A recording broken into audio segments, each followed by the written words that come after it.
Водний світ є водний світ. Всі пункти пропуску з Польщею тепер розблоковані. Про це повідомляє Державна прикордонна служба. У пункті пропуску Раваруське-Гребенне на кордоні з Польщею поновився рух вантажівок. За інформацією, яку наші прикордонники, отримали від своїх колег із прикордонної варти Республіки Польщі, 29 квітня після 10-ї за київським часом польські фермери припинили дії з блокуванням руху вантажним транспортним засобом перед пунктом пропуску Гребенне-Раваруська. Оформлення та пропуск через кордон вантажівок у двох напрямках здійснюється у звичайному режимі. Таким чином, всі пункти пропуску на кордоні з Польщею наразі розблоковано, але є також інформація, що на в'їзд до Польщі не пропускатимуть вантажівки, які переміщують зернові культури. Цей вид вантажу може слідувати по території Польщі виключно у режимі транзиту. Але навіть раніше такого не було. Польські фермери протестували також і проти транзиту, тобто перевезення через територію Польщі до інших держав українського зерна. Зараз маємо часткове розблокування. Чи перетвориться воно на постійне? Розпитаємося у нашого гостя, юрист-аналітик Андрій Вігрінський, уже є з нами на зв'язку. Андрію, вітання тобі і дякую, що традиційно приєднуєшся до наших етерів. Привіт, Софія. Навзаєм. Тут яке діло виходить? Різні міжнародні експерти прогнозували, що блокаду польську знімуть після того, як Дональд Туск приступить до своїх обов'язків, після того, як відбудуться перемовини між українською і польською стороною, потім після Різдва, потім після Великодня. Маємо кінець квітня і маємо обнадійливі новини про те, що пункти пропуску розблокували. На твою думку, чи пов'язано це з тим, що на території Польщі завершилися місцеві вибори? Усі політики, хто хотів, хто спекулював польською блокадою фермерів, набрали свої політичні бали? Чи, можливо, цьому є також інші причини?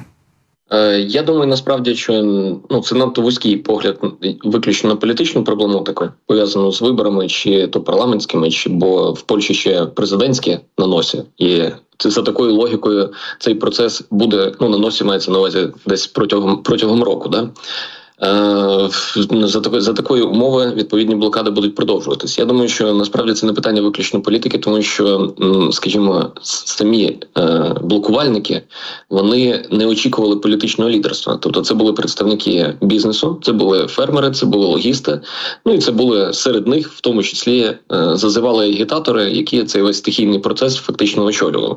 Проблематика знаходиться в площині економічного інтересу Польщі, і вона знаходиться в структурі економіки Польщі, в першу чергу. І, скоріш за все, що українській стороні в силу сукупності обставин і факторів вдалося досягти можливості експортувати свою продукцію в меншій мірі через територію Польщі. Тут ми говоримо про цілий комплекс заходів, насправді. І початок роботи, більш інтенсивною, з нормальним тонажем роботи наших портів.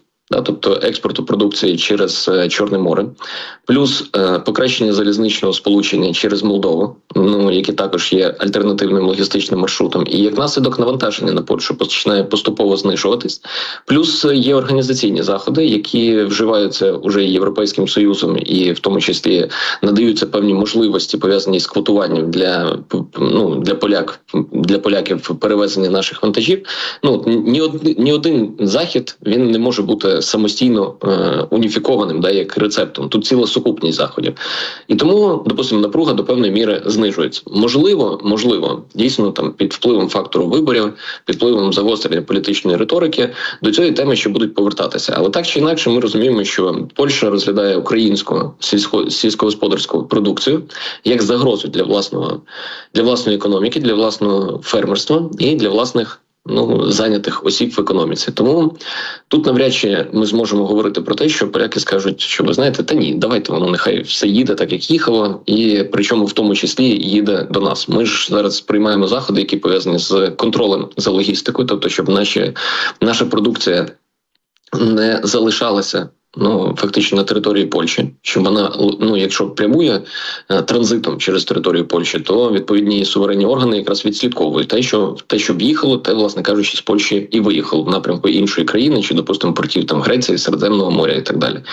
Тому мені здається, що, скажімо, це не лише питання там якихось виборів, це питання все-таки економічне, і заходи, вони так само, які вживаються нашими представниками уряду, вони так само є комплексними.